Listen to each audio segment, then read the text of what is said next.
갈라디아서 강의 6째 시간 하도록 하겠습니다. 자, 이제 2장, 우리가 지난 시간에 8절까지 했습니다. 9절 제가 읽겠습니다. 또 기둥같이 여겨지던 야고보와 게바와 요한은, 게바는 베드로를 이야기하는 겁니다. 내게 주신 은혜를 깨닫고, 하나님이 사도 바울에게 주신 그와 같은 은혜를 깨닫고 나와 바나바에게 오른손을 내밀어 교제를 청하였으니, 그러니까 예루살렘 교회의 가장 핵심 인물인 야고보와 요한과 그 다음에 베드로는 바울과 바나바가 이야기하는 게 맞다. 그래서 우리가 같이 교제를 하자. 그래서 교제를 청한 거예요. 그렇죠? 이것은 우리는 이교도들에게로 가고 그들은 할례자들에게로 가고자 함이라. 자, 그래서 하나님이 유대인과 이방인이라는 두 부류의 사람을 만들어 놨는데, 바울과 바나바는 누구에게로 가요? 이방인들에게로 가고, 그 다음에 이 베드로와 그 다음에 나머지 사람들은 유대인들에 가도록, 그래서 하나님이 그렇게 이제 지정해 놓았으니까 우리가 협력을 해서 예수님의 은혜의 복음을 곳곳에 널리 선포하자. 이렇게 이제 교제의 손길을 이제 내민 겁니다. 10절 가서 보니까 이 사람들이 부탁한 게 하나가 있어요. 10절. 다만 그들은 우리가 가난한 자들을 기억해 줄 것을 원하였는데 바로 그 일은 나 역시 열심히 행하던 바라. 이 신약시대 초반부에 특히 가난한 성도들이 많았습니다. 그 이유는 뭐냐 하면 지금까지 직업을 가지고 살다가 예수님이 유일한 구원자입니다 하고 예수님을 믿기 시작하니까 유대인들이 예수님을 믿으면 그리스도인이 되니까 어떻게, 아니 지금까지 믿어오던 이런 종교를 왜 다 버리고 소위 예수교를 믿느냐 하고 이 친척들이 다 그를 배척하고 직업을 주던 사람이 직업을 다 빼앗아가고 이러니까 유대인들, 그리스도인들이 직업을 잃은 사람이 많이 생겨나게 됐어요. 또 마찬가지로 이방인들 가운데서도 열심히 우상 숭배하고 이런 사람이 예수님을 믿게 되니까 우상 숭배도 하지 않고 이렇게 자기들하고 같이 어울리질 않는 거라. 그러니까 이상하게 생각을 하고는 직업을 빼앗고 같이 살지 못하게 하고 내쫓고 이런 일들이 생기다 보니까 초대 그리스도인들 가운데는 가난한 성도들이 많았던 거예요. 그렇죠? 이렇게 하니까 성도들이 특별히 가난한 성도들을 좀 생각하고 그 다음에 이들을 위해서 구제헌금도 하고 하는 그런 일이 성경에 이제 여러 차례 이제 기록이 되어 있습니다.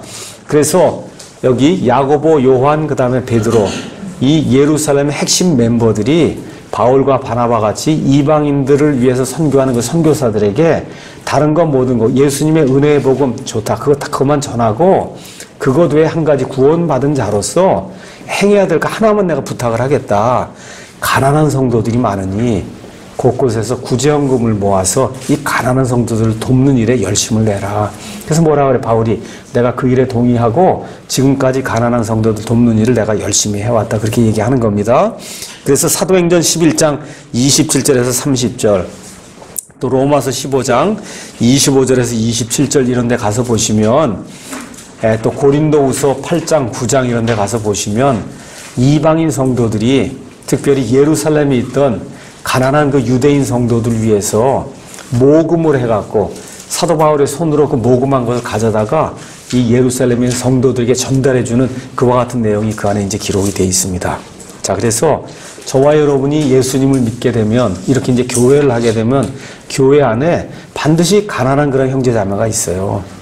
이와 같은 그 형제자매들의 사정도 돌보아주는 것이 구원받은 성도의 마땅한 도리다. 이것도 저와 여러분이 기억을 해야 됩니다. 교리만 옳다고 주장하고 킹제임스만 이야기하는데 여기 옆에 형제들이 이렇게 가난하게 있고 정말 어려운 형편에 있고 직장이 필요하고 할 때 할 수 있으면 직장도 섭외해서 좀 도와주고 이런 일들을 우리 그리스도인들이 같이 해야 된다. 성경이 지금 그렇게 이야기하고 있는 겁니다. 자, 그래서 1절부터 10절은 사도 바울이 자유를 지키기 위해서 투쟁한 첫째 내용이 그 안에 들어있어요. 그건 뭐냐 하면 예루살렘 회의에서 사도 바울이 자유를 지키기 위해서 분투했던 그런 내용이 안에 기록이 되어 있습니다. 자, 이제 11절 이하에는 어떤 일이 생겼냐 하면 이제 예루살렘에 거하던 베드로가 안디옥에 내려온 거예요. 안디옥에. 근데 그 안디옥에 내려와서 해서는 안 될 일을 하는 그런 내용이 이 안에 기록이 되어 있습니다. 그래서 지금 바울이 이대로 두었다가는 우리가 지금 누리고 있는 이 자유를 이 사람들이 훼손시킬까봐 바울이 사도 베드로를 대면해서 그를 책망하면서 자유를 지키기 위해서 이 쟁투를 벌이는 이와 같은 내용이 이 안에 이제 기록이 되어 있습니다. 읽어보겠습니다. 그러나 베드로가 안디옥에 이르렀을 때 그가 책망받아야 했으므로 내가 그를 대면하여 책망하였노라. 어떻게 했어요? 얼굴 그냥 마주보고 바로 그 앞에서 대면해서 책망했다는 겁니다. 어떤 일이 책망받을 일이냐? 야고보에게서 온 어떤 사람들이 오기 전에, 자, 베드로가 예루살렘에서 안디옥으로 왔습니다. 안디옥에서 이방인 성도들하고 먹고 마시고 여러 가지 교제를 지금 나누고 있었어요. 그러는 가운데 예루살렘에 지금 누가 있냐 하면 야고보가 예루살렘 교회에 지금 수장으로 있는데 야고보가 어떤 사람들 또 안디옥으로 보낸 거예요. 그러니까 지금 베드로가 열심히 그들하고 이렇게 사귀고 있는 가운데 이 예루살렘에서 유대인들이 내려왔다, 그 얘기입니다. 이렇게 하니까 그가 이방인들과 함께 먹었으나 이방인들과 함께 먹고 마시고 이제 교제를 나누었는데 그들이 오매 할례자들에 속한 그들을 두려워, 거기 온 사람이 다 유대인이었단 말이에요. 그 유대인들을 두려워하여 그가 뒤로 물러가 자신을 분리하였으며 이방인들하고 열심히 밥을 먹다가 갑자기 보니까 유대인들이 오는 거예요. 그러니까 어떻게 난 여기 먹으면 안 된다 그러고 뒤로 도망갔다는 거예요. 뒤로. 그랬더니 13절에 다른 유대인들도 그와 함께 위선을 행하고, 겉다르고 속다른 게 위선이잖아요. 그렇죠? 위선을 행하고 심지어 바나바도 그들의 위선에 끌려갔다는 거예요.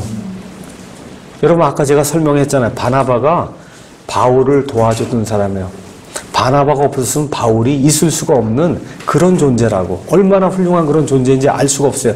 가는 데마다 사람들 위로하고 성도들 살리는 그런 일을 한 사람이 바나바인데, 바나바도 베드로가 저렇게 위선을 펴니까 어쩔 수 없이 거기에 끌려가서 자기도 위선, 그거 어떻게 밥 같이 먹다가 다 도망갔다는 거예요. 유대인들이 이방인들하고 같이 밥을 먹다가 저기 보니까 예루살렘에서 온 유대인들이 지금 저기 내려오고 있어요. 보고는 출행량을 쳤다는 거예요. 같이 밥 안 먹는 것처럼. 지금 그러니까 지금 여기에 베드로가 이와 같은 악한 일을 하는 걸 보고, 어떤 악한 일이냐, 교리적으로 악한 일을 한 거예요. 그렇게 되니까 바울이 베드로 바로 면전에서 베드로를 책망한 그런 내용이 이 안에 기록이 되어 있습니다. 자, 그러면 이게 무슨 얘기냐? 쉽게 얘기하면 유대인들은, 구약시대 유대인들은 저나 여러분 같은 이방인들을 개나 돼지로 여겼어요. 그렇기 때문에 이런 사람들하고 밥을 먹는다는 있을 수가 없는 일이야. 있을 수가 없어요. 자, 이런 게 어디에 또 기록이 되어 있나 한번 봅시다. 사도행전 10장에 가서 보시면, 제가 그냥 이야기할 테니까 들으세요. 사도행전 10장에 베드로가 요빠라고 하는 그런 도시에 있었어요. 근데 이제 고넬료, 가이사랴의 고넬료라고 하는 이방인의 백부장이 있었어요. 그래서 하나님께서 천사를 보내서, 그래서 고넬료에게 뭐라고 얘기해? 가서 요빠에 있는 베드로를 데리고 와라. 베드로가 내게 하나님의 은혜의 복음을 선포하면 그럼 내가 그 복음을 듣고 구원을 받을 거다. 그래서 요빠에 있는 베드로를 지금 데리고 와서 하나님의 말씀을 듣는 가운데 성령님이 그들에게 임하시면서 말 그대로 이방인 가운데 처음으로 구원받는 그런 일이 생긴 거예요. 그 베드로가 깜짝 놀란 거예요. 아니 지금까지는 유대인들만 구원받는가 보다 이렇게 생각으로 살았는데 하나님이 베드로에게 환상을 보여주세요. 유대인들이 결코 먹지 않는 여러 가지 벌레 이런 게 들어있는 거 이런 거 내려주시면 이걸 먹으라 그러는 거예요. 그러니까 베드로가 뭐라고 얘기해요? 나는 한 번도 이런 벌레를 먹은 적이 없어. 이건 더러운 겁니다. 우리 율법에 따라. 근데 하나님 뭐라 그러냐? 내가 깨끗하게 한 걸 내가 왜 더럽다 그러느냐? 다시 말씀드려. 이방인들은 더럽다 그렇게 생각했단 말이에요. 유대인들이. 근데 하나님 뭐라 그래요? 내가 이 이방인들도 지금 이제부터 깨끗하게 하는 그런 사역을 시작할 테니까 내가 가서 복음을 선포하고 그리고 이들을 구원시켜라. 그리고 이방인 백부장의 집에 갔더니 백부장이 당신을 지금 기다리고 있었습니다. 해서 베드로가 하나님의 말씀을 선포할 때 개나 돼지같이 더럽게 생각하던 이방인이 구원받는 그런 일이 그 안에 이제 생기게 된 거예요. 자, 근데 이제 문제가 생겼어요. 이 일이 생긴 다음에 사도행전 11장 가서 봅시다. 사도행전 11장 1절 가서 보니까 오늘 지금 읽은 이 말씀하고 똑같은 내용이 그 안에 생긴 거예요. 유대에 있던 사도들과 형제들이 이방인들도 하나님의 말씀을 받았다는 것을 들었더라. 자, 그래서 이제 베드로가 예루살렘에 올라갔을 때 할례자들에 속한 자들이 그와 다투며 이르되 내가 할례 받지 않은 사람들에게 들어가 그들과 함께 먹었다. 음식을 먹었다. 무슨 얘기인지 이해하시겠죠?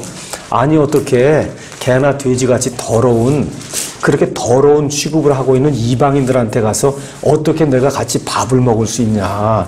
그러니까 유대인들은 먹을 수 없는 거야. 도저히 먹을 수 없는 거예요. 특히 유대인들은 어떤 면에서 이랬냐. 음식의 코셔 규정이라는 게 있어요.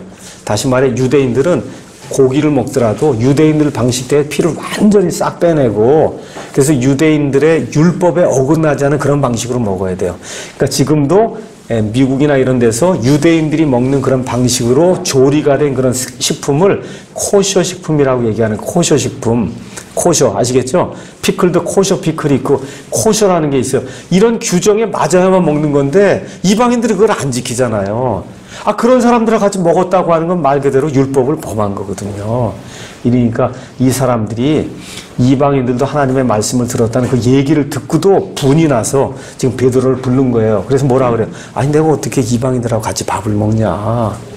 그러니까 베드로가 어떻게 해요?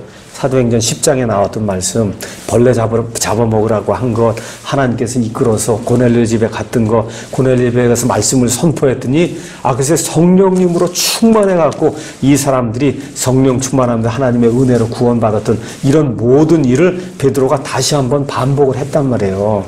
반복을. 그렇게 반복을 했더니 드디어 유대인 사도들이 뭐라고 이야기하느냐. 18절. 그들이 이것들을 듣고는 잠잠하고 하나님께 영광을 돌리며 이르되 그러면 하나님께서 이방인들에게도 생명에 이르는 회개를 주셨느니라. 이해하시겠죠? 그러니까 유대인들의 그 입장에서는 이방인이 구원받는다는 건 생각해 볼 수도 없는 그런 일이에요.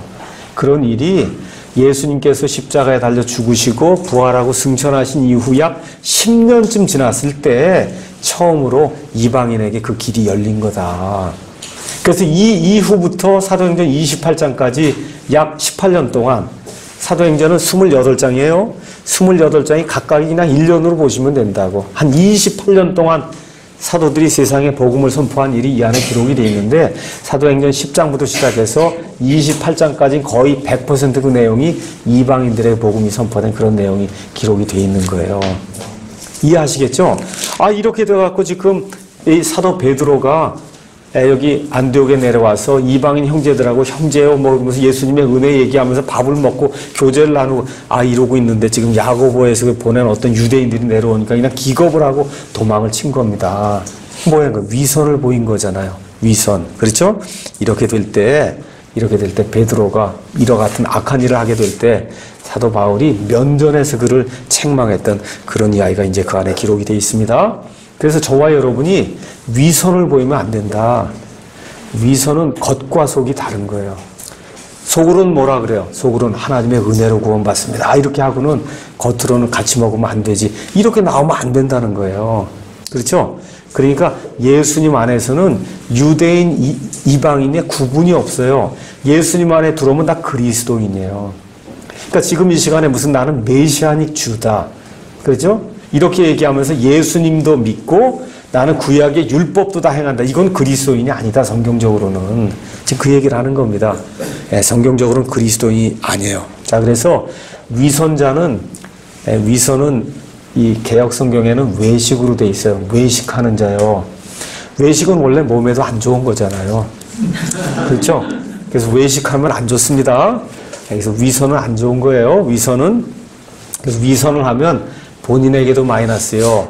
특별히 목사나 그래도 교회의 어떤 중책을 맡은 사람이 위선을 범하면 그 밑에 있던 모든 성도가 다 위선을 범하는 거예요. 그래서 지금 베드로가 위선을 범하니까 누구예요? 거기 있던 성도들이 다 유대인들이 다 도망쳤고 또 누구까지도 심지어 바나바까지도 위선을 범할 수밖에. 거기 그대로 있었다가는 저 사람들이 뭐라고 이야기하면 할 말이 없다 이런 일이 생기게 되니까 어쩔 수 없이 위선을 이제 범하게 되는 그런 일이 있었던 겁니다. 그래서 바울이 면전에서 그를 책망한 그런 내용이 그 안에 이제 기록이 되어 있습니다. 자, 14절 제가 다시 한번 읽습니다. 14절에 그러나 그들이 복음의 진리에 따라 바르게 걷지 아니하는 것을 내가 보고. 복음의 진리는 겉과 속이 같아야 된다는 거예요. 겉과 속이 같아야 된다. 그들 모두 앞에서 베드로에게 이르되 내가 유대인임에도 불구하고 이방인들의 방식대로 살아서 어떻게 같이 밥 먹고 그랬잖아요. 그렇죠? 유대인들처럼 살지 아니하면서 어찌하여 이방인들을 강요해서 유대인들처럼 살게 하느냐 하였노라. 지금 그렇게 이야기하는 거예요. 무슨 이야기인지 충분히 이해가 되시죠? 예. 지금 이와 같은 위선을 범하면 안 된다. 지금 그 이야기를 지금 해주고 있는 겁니다. 그래서 구원받으면 유대인, 이방인이 따로 없어요. 구원받으면 다 그리스도인이에요. 아시겠죠? 그리스도인이다. 그래서 갈라디아서 3장 27절, 28절 제가 요약해서 읽겠습니다. 너희 중에서 그리스도 안으로 침례를 받은 자는, 그래서 예수님 안으로 침례를 받았다는 얘기는 예수님처럼 죽었다가 묻혔다가 다시 태어난 이와 같은 일을 경험한 그런 사람들은 다 뭐라는 거예요? 그리스도로 옷을 입었다는 거예요. 그리스도를 입었다는 거예요. 여기 옷이라고 했지만 사실은 그냥 그리스도를 옷처럼 입었다는 거예요. 저와 여러분이. 거기에는 유대인이나 그리스인이 없다는 거예요. 유대인, 그리스도인 차이가 없다. 매인자나 자유로운 자가 차이가 없다는 겁니다. 남자나 여자가 없나니 너희는 다 그리스도 예수님 안에서 하나이니라. 예. 무슨 음식 규정에 매이고 할례 규정에 매이고 율법의 여러 가지 규정에 매이고 이런 거 하면 그건 유대인이지 아니다 그 얘기를 하는 거예요. 그래서 지금 바울이 우리의 자유를 엿보는 그런 사람은 심지어 베드로라 해도 내가 면전에서 책망했다. 왜? 자유를 지키기 위해서. 아시겠죠? 자유를 지키기 위해서 그와 같은 일을 했다는 그런 내용이 그 안에 이제 기록이 되어 있습니다. 그러면서 15절에 우리는 본래 유대인이요 이방인에 속한 죄인이 아니로되. 유대인들이 이렇게 생각하는 거예요. 항상 우리는 원래 유대인이고 저기는 저 죄인이야 이렇게 생각했단 말이에요. 원래. 그렇죠? 근데 그 유명한 구절이 이제 16절에 나오는 겁니다. 사람이 율법의 행위로 의롭게 되지 아니하고 율법을 행하는 것 아니면 율법에 속해 있는 규정들을 지키는 것으로 의롭게 되지 아니하고 예수 그리스도의 믿음으로, 예수 그리스도를 믿는 것으로, 아니면 예수님이 주시는 믿음으로, 아니면 예수님에게 속한 그런 믿음으로 되는 줄 알므로 사람이 의롭게 되는 건 율법의 어떤 행위로 되는 게 아니다. 우리도 예수 그리스도를 그래서 믿었다는 거예요. 거기 가서 보면 faith라고 하는 말도 나오고 believe라고 하는 그런 말도 나오고 이것은 우리가 율법의 행위가 아니라 그리스도의 믿음으로 의롭게 되고자 합니다. 율법의 행위로는 어떤 육체도 의롭게 될 수 없느니라. 지금 여기 나오는 의롭게 된다는 거 지금부터 잘 들으셔야 돼요. 이게 칭의입니다. 영어로 justification. 하나님이 옳다고 인정해 주는 거 justification이에요.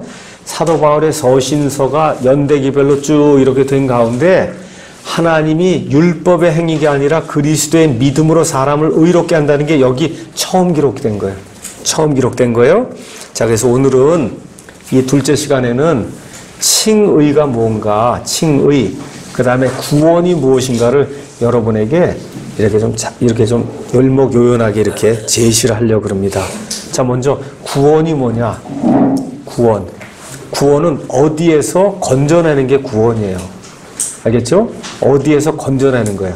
그러니까 물속에 빠진 것도 건져내면 구원이고, 알겠죠? 야구하다가 지금 지고 있어요. 누가 나와요? 구원 투수가 나오잖아요. 구원 투수가 지금 지는 거에서 건져내야 되는 게 구원이에요. 그게. 그렇죠? 성경이 얘기하는 구원은 죄들에서 건져내는 거예요. 죄들에서 건져내는 거. 아니면 사망에서 건져내는 거. 사망이 우리가 한 번 죽는 그런 사망 말고 영원히 하나님과 떨어져서 지내야 되는 둘째 사망이 있다고 해요. 그 둘째 사망, 지옥불의 형벌에서 저와 여러분을 건져내는 것을 성경은 구원이라고 이야기한다. 구원. 자, 구원에 해당하는 히브리 말은 예샤 이렇게 이제 표현이 되어 있는데 묶여있는 상태, 어떤 사람이 묶여있어요. 이 사람을 자유롭게 놓아주는 것을 예샤 이렇게 이야기하고 이 예샤, 여기에 예수님, 예슈아하고 같은 말이에요. 그러니까 예수님은 뭐예요? 예수님의 이름이 자기 백성을 그들의 죄들에서 구원한다. 그런 얘기잖아요. 그러니까 구약 성경이나 신약 성경에서 구원 나오면 그걸 다른 식으로 하면 예수 그렇게 읽는 거랑 똑같은 거다, 이게. 예수님의 이름이 예슈아예요. 그렇죠? 이 히브리 말로. 그게 지금 예시하고 같은 어원에서 나온 거다. 그래서 구약 성경에 이런데 하나님은 나의 구원이시오. 하나님은 나의 예수시오. 이렇게 읽는 거예요, 원래가. 예수님이 그런 뜻입니다. 그러니까 예수님 이름 자체가 구원이다. 아시겠죠? 구원. 자, 그리스 말로는 소테리아 이렇게 이제 돼 있는데 이거는 고치는 것, 잘못된 것을 회복시키는 것, 구조하는 것, 번영을 가져오는 것 이런 뜻이 소테리아라고 하는 그런 뜻입니다. 자, 그러면 구원이라고 하는 말이 성경에 계속 나와요. 구원. 교회 가면 구원받아야 된다. 구원. 그렇죠? 구원이라고 하는 말 자체가 뭘 뜻하고 있냐? 구원받을 자들이 있다는 거예요. 구원받을 자들이 있으니까 하나님이 구원이란 말을 쓰실 거 아니에요? 그렇죠. 구원받아야 할 자들이 있다. 아까 제가 이야기했듯이 지금 열심히 지금 야구를 하는데 지고 있어요. 누가 등장해요? 구원 투수가 등장해요. 왜? 이거 패배하는 거에서 이거를 건져내려면 구원 투수가 있어야 되는 거예요. 자, 병에서 구원을 하려면 누가 있어야 돼? 의사가 있어야 되는 거예요. 법정 투쟁에서 내가 잘못한 것이 하나도 없는데 이기려면 누가 있어야 돼? 변호사가 있어야 되는 거예요. 그렇죠? 또 어떤 문제가 생겼어요. 비상 어떤 사태가 생겼어요. 누가 있어야 돼? 구조요원이 있어야 되는 거다. 마찬가지로 저와 여러분이 지금 죄 가운데 있기 때문에 이 죄 가운데서 우리를 구하기 위해서는 구원자가 있어야 되는 거다. 지금 성경이 그렇게 이야기하는 겁니다. 자, 그러면 죄인들이 있다. 그렇게 얘기해. 죄인들. 여기 앞에 이제 우리 형제, 여기 앞에 자매, 여기 모두가 성경은 다 죄인이라고 얘기해. 죄인이 뭔가를 지금 설명하겠어요? 죄인이 아닌 사람 구원을 못 받아요. 다시 한번 이야기할게요. 죄인만 구원받을 수 있는 거예요. 죄인만 구원받을 수 있는 거예요. 죄인만. 나는 죄가 없습니다 하는 사람 절대 구원 못 받아요. 근데 본인은 그렇다고 얘기하는 실질적으로 죄인이 아닌 사람 아무도 없다. 사과나무가 왜 사과나무에서 사과가 열리죠? 왜 사과가 열릴까? 사과나무이기 때문에 사과가 열리는 거예요. 저와 여러분 지금 이 시간에 죄를 짓죠? 왜 그래? 원래 죄인이기 때문에 죄를 짓는 거지 죄를 져서 죄인이 아니다. 이걸 잘 기억하셔야 돼. 뭔가 죄를 많이 지니까 저 사람 죄인이다. 보통 사회는 그렇게 이야기해요. 성경은 그게 아니라 사람은 어머니 태 속에서부터 죄인으로 태어난다. 그렇게 얘기해요. 그러니까 죄인이기 때문에 사과나무이기 때문에 사과가 자동으로 열리듯이 저와 여러분 이 땅에 태어나는 순간 아니면 잉태되는 그 순간부터 죄인이기 때문에 하는 일이 하나님 보시기에 다 죄예요. 사람 보기에도 죄가 거의 대부분이 죄가 많다. 그러니까 죄를 지어서 죄인이 아니라 태어나면서부터 죄인이에요. 한번 생각해 보세요. 저와 여러분이. 그래서 저희 장인어른은 참 이렇게 마음이 착하시고 이런 분이에요. 복음을 이렇게 전했더니 내가 무슨 죄인이 여태껏 무슨 죄를 졌냐고. 이런 분들이 구원받기가 대단히 어려운 거예요. 다시 얘기해요. 마음이 착하고 특별히 악한 일을 많이 하지 않은 사람이 구원받기가 대단히 어렵다. 저처럼 좀 성격이 다혈질로 뭐 이렇게 문제를 많이 일으키는 이런 사람은 벌써 딱 보기에도 벌써 죄인이네 내가. 죄가 그냥 많잖아요. 뭐 우리 딸들이 봐도 그렇고 뭐 내 아내가 봐도 그렇고 성도들이 봐도 그렇고 우리 옆에 직장 동료가 봐도 그렇고 이건 죄덩어리라고 이게. 내가 봐도 그렇고. 이런 사람은 구원받기가 쉬워요. 왜 그래? 아, 죄인인 게 너무 뻔한데 뭐 어떻게 죄인인 게 너무 뻔한데 뭘 얘기할 게 있어. 너무 죄인인데. 그거 어떻게 살려주십시오. 이렇게 되는 거야 나는. 하나님만 그냥 살려주십시오. 근데 별로 죄를 짓지 않은 것 같다는 사람이 사실은 셀프 라이처스니스, 자기 자신의 의가 강한 사람이에요. 그러니까 어떻게 내가 무슨 죄를 졌어 이렇게 나오잖아요. 그거 설득하는데 몇 시간 걸렸어요. 제 장인어른한테. 장인어른 그게 아니고 이거 설명을 죄가 뭔가를 설명을 다 하는데 결국 끝에 가서는 죄인이라고 말씀하시더라고. 그렇거든요. 그래서 죄인만 구원받을 수 있는 거예요. 다시 한번 얘기해요. 그래서 죄가 왜 죄인이 되냐? 하나님은 전가라고 하는 방법을 사용해. 전가는 영어로 imputation. imputation은 무슨 얘기냐 하면 어떤 사람의 것을 내 계좌로 넣는다는 뜻이에요. 그게 무슨 얘기냐? 쉽게 얘기합니다. 어떤 사람이 내 계좌로 돈을 2만 원을 넣어주면 그거 내게 되는 거잖아요. 그렇죠? 마찬가지로 하나님은 사람을 죄인으로 보시는 것도 전가 행위를 통해서 하시고 사람을 의인으로 보시는 것도 전가 행위를 통해서 하신다. 다시 말씀드려 지금부터 6,000년 전에 아담이 에덴 동산에서 죄를 지었을 때 아담 이후에 태어날 모든 사람의 계좌 속에다가 아담의 죄를 다 집어넣어 주신 거야. 알겠죠? 그래서 아담이에 태어난 모든 사람은 이 전과 행위에 의해서 모두가 죄인인 거예요. 왜 그게 필요하냐? 나중에 이 죄인을 구원하기 위해서는 의인이 필요해요. 의인이 누가? 예수님이잖아요. 그 예수님의 한 번 행위에 의해서, 알겠죠? 예수님의 의를 예수님을 믿는 모든 사람의 계좌에 넣어주신다고. 그것도 전과 행위를 통해서. 아시겠죠? 예, 그래서 예수님만 믿으면 누구든지 예수님의 의를 통해서 이 사람은 의로운 사람이라고 하나님 봐주시는 거예요. 예, 그 일을 하는 그와 같은 행위를 전가다. 그렇게 이야기하는 겁니다. 전가. 자, 그래서 이제 이 구원 문제를 해결하기 위해서는 누가 있어야 되냐? 구원자가 있어야 된다. 반드시 있어야 돼요. 근데 그 구원자가 되려면 능력이 있어야 돼. 여러분, 구원투수가 해서 이기려면 이길 수 있는 능력이 있어야 구원투수가 될 거 아니에요. 물에 빠졌으면 그 사람을 건져낼 수 있는 능력이 있어야 그 사람이 구원자가 될 거 아닙니까? 그러니까 다시 말해, 우리가 죄 가운데 지금 빠져서 헤매이고 있으면 이 죄들을 눌러서 이길 수 있는 능력이 있어야만 그 사람이 어떤 사람이 구원자가 될 수 있는 거예요. 근데 사람 중에 있을 수 있어요, 없어요? 아, 모두가 다 죄인인데 여기서 지금 다 헤매고 있는데 어떻게 사람 가운데 사람을 구원할 수 있는 그런 사람이 있어요? 불가능한 거다. 석가모니도 죄인이요, 공자도 죄인이요, 소크라스도 죄인이요. 그렇죠? 공자도 죄인, 오바마도 죄인, 다 죄인이에요. 링컨도 죄인, 테레사도 죄인, 교황 말할 것도 없고, 그렇잖아요. 목사도 말할 것도 없고 다 죄인이다. 안 되는 거야. 구원할 능력이 없어요. 안 돼. 그러니까 사람은 구원할 능력이 없기 때문에 사람 가운데 구원자가 있을 수 없다. 둘째, 구원할 능력이 있어도 구원할 의사가 없으면 안 되잖아요.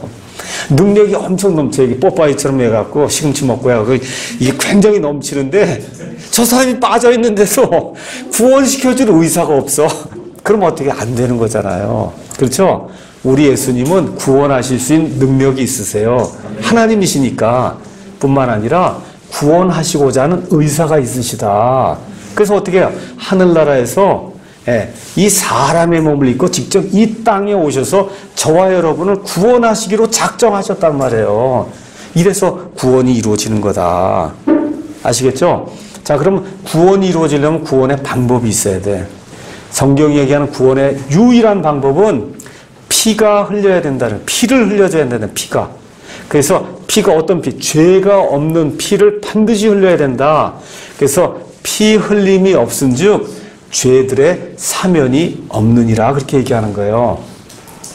죄가 없는 피를 흘려야 돼요.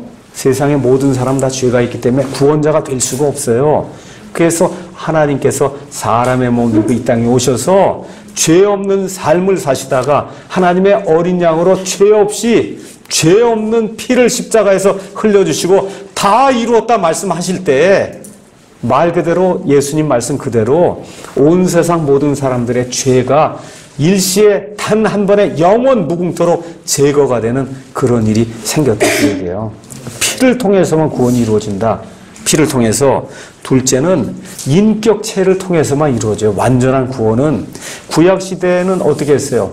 구약시대는 짐승의 피를 가져다 주면 그러면 일시적으로 덮어주고 하는 그와 같은 이 모형으로서의 그와 같은 역할을 짐승의 피가 했지만 짐승은 완전하지 않기 때문에 그것으로는 사람이 완전한 그와 같은 구원을 이룰 수 없다는 겁니다. 그렇죠? 그래서 이 사람들은 짐승의 표를 가져다 두면서 뭘 믿은 거예요? 하나님의 말씀대로 될 줄로 믿습니다 할 때 그 믿는 것을 하나님이 의로 여겨주신 거예요. 자, 그런데 결국은 완벽한 인격체 예수 그리스도가 이 땅에 오셔서 그 일을 감당하신 거예요. 그래서 사도행전 4장 12절에 다른 사람 안에는 구원이 없나니 온 천하, 그러니까 이 하늘 아래에서 사람을 구원할 수 있는 그런 다른 이름을 하나님이 주신 적이 없다, 그 얘기예요. 그래서 한 분 예수님을 통해서만 구원이 이루어진다. 마지막으로 구원을 어떻게 받느냐? 믿음을 통해서 받는 거예요. 구원은 믿음을 통해서 받는 거예요. 믿음, 오직 믿음을 통해서만 받는 거다. 자, 이 세상의 종교는 믿음 플러스 행위를 강조하는 거예요. 믿음 플러스 행위. 그럼 제가 물어볼게요. 행위를 얼마까지 해야 구원받느냐?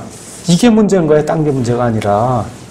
믿음 플러스 행위 좋다 이거예요. 그럼 행위를 얼마까지 해야 될까요? 사람마다 다 틀린단 말이에요. 요구 조건이 다 틀려. 요거 하면 더 하라 그러고, 요거 하면 더 하라 그러고, 끝이 없단 말이에요. 그러니까 복잡한 거예요. 우리 예수님 믿는 건 딱 믿음 하나만이야. 딴 거 없어요. 믿음 하나만. 얼마나 간단해요. 믿음 하나만 요구하신 거 하나님이. 하나님이 나의 창조주시고 하나님이 나를 구원할 수 있는 유일한 설계자시요 나의 유일한 심판자시며 나의 유일한 재림자시고 나를 영원토록 지켜주실 보호자시다. 하나님만이.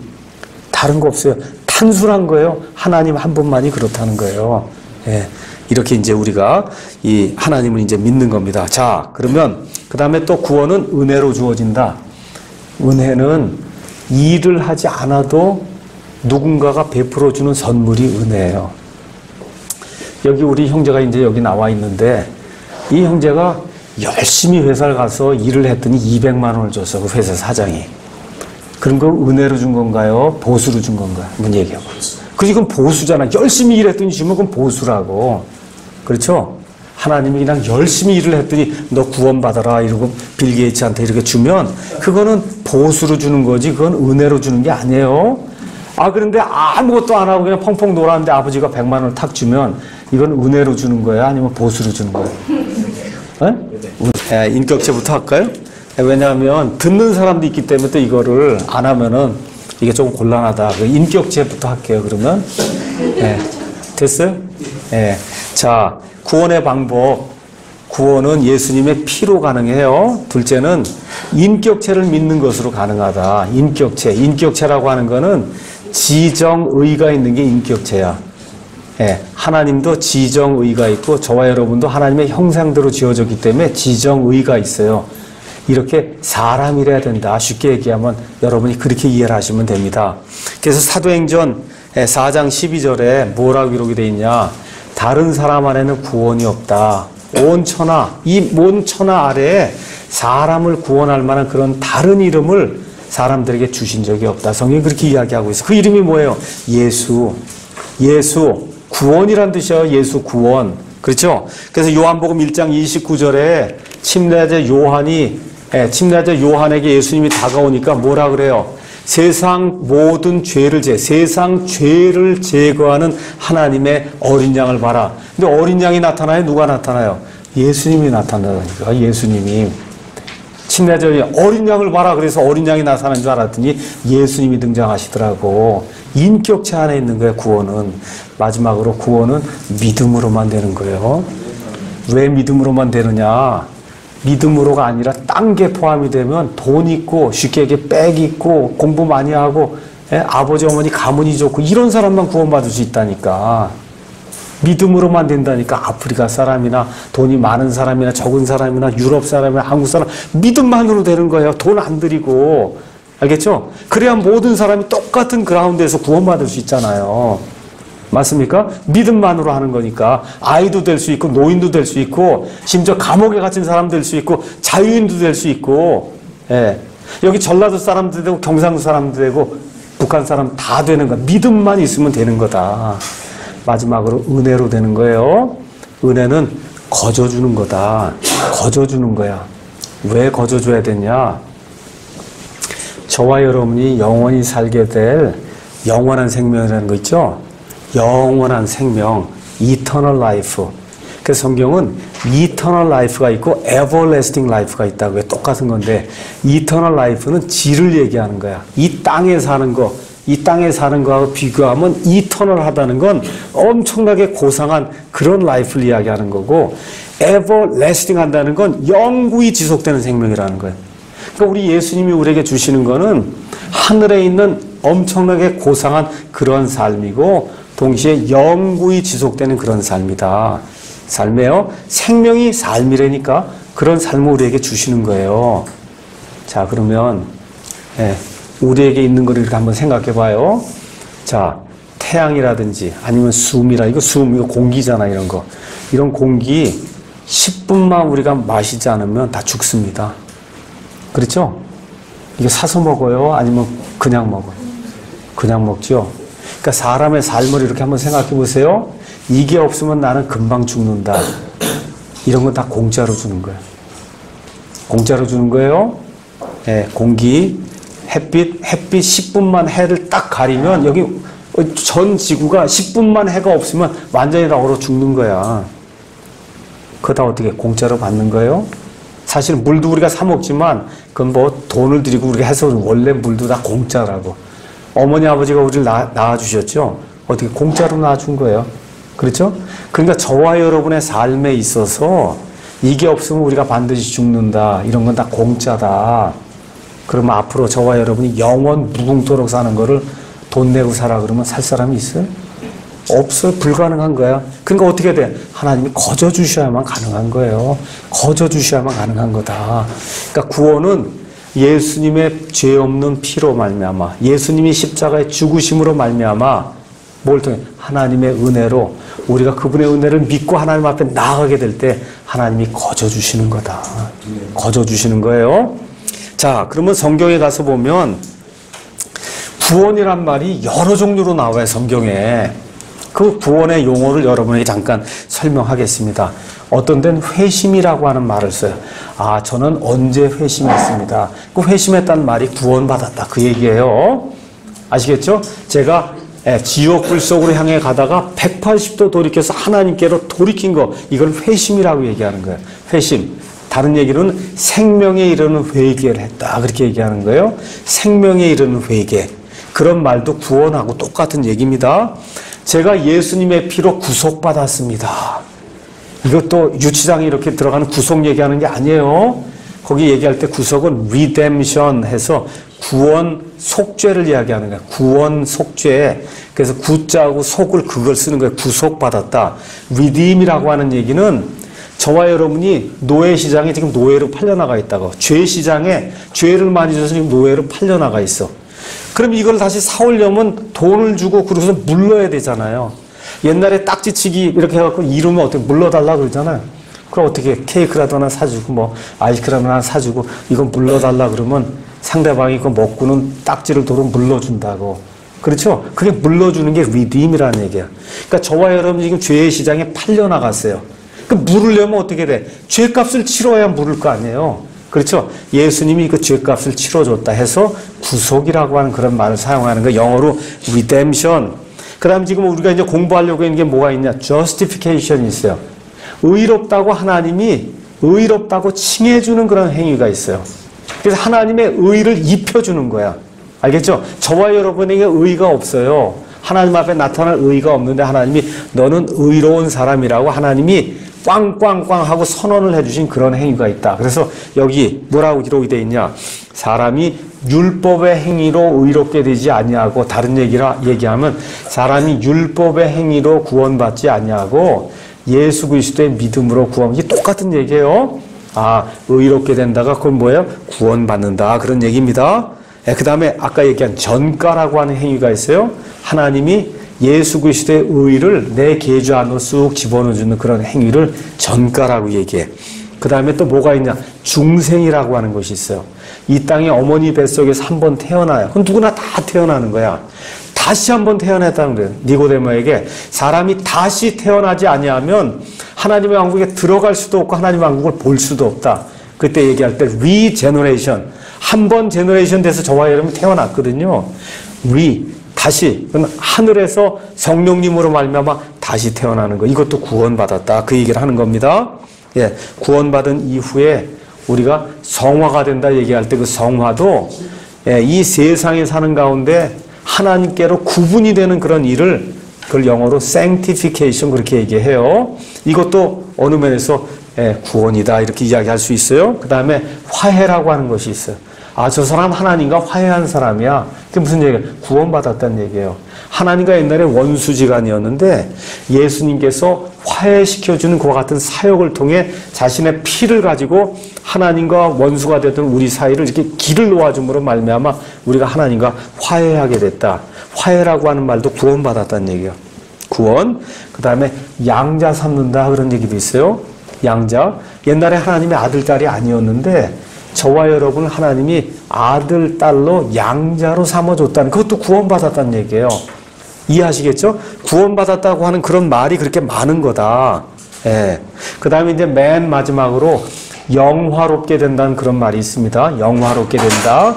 이런 이야기는 저와 여러분이 나중에 예수님 공중에서 강림하시게 될 때 우리 구원받은 사람들이 다 공중으로 채워 올라가요. 예수님 안에서 죽어있던 모든 사람들이 부활해서 올라가요. 그렇죠?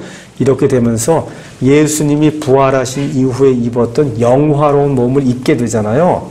그 영화로운 몸을 입게 되면 말 그대로 죄라고 하는 존재로부터 완전히 자유로운 사람이 되는 거예요. 아시겠죠? 이런 존재가 되는 건 영원한 구원이에요. 영원한 구원. 죄라고 하는 것 존재가 없는 데 가서 한다고 저와 여러분이. 아시겠죠? 이런 걸 영어로 글로리피케이션, 영화다. 이제 그렇게 이야기하는 겁니다. 오늘 첫 부분 내가 조금만 이야기하고 이제 마치겠습니다. 여기 가서 보니까 의롭게 된다 이런 얘기가 나와요. 의롭다. 욥기 9장 2절에 가서 보니까 욥이 뭐라고 이야기하느냐? 어떻게 사람이 하나님과 견주어서 의롭게 될 수 있습니까? 구약시대 모든 사람들, 지금 사는 모든 사람들이 지금 묻는 질문이 한마디로 뭐냐? 어떻게 우리가 하나님 앞에서 의로운 사람이 될 수 있습니까? 하나님은 100% 의롭고 우린 의롭지 못한데 어떻게 의로운 사람이 될 수 있습니까? 그랬더니 하나님이 주신 대답이 있어요. 하나님 주신 대답은 뭐냐? 의인은 믿음으로 말미암아 산다는 거예요. The just shall live by faith 이렇게 돼 있어요. 의인은 믿음으로 산다는 거예요. 믿음으로 살 수 있다. 믿음만으로.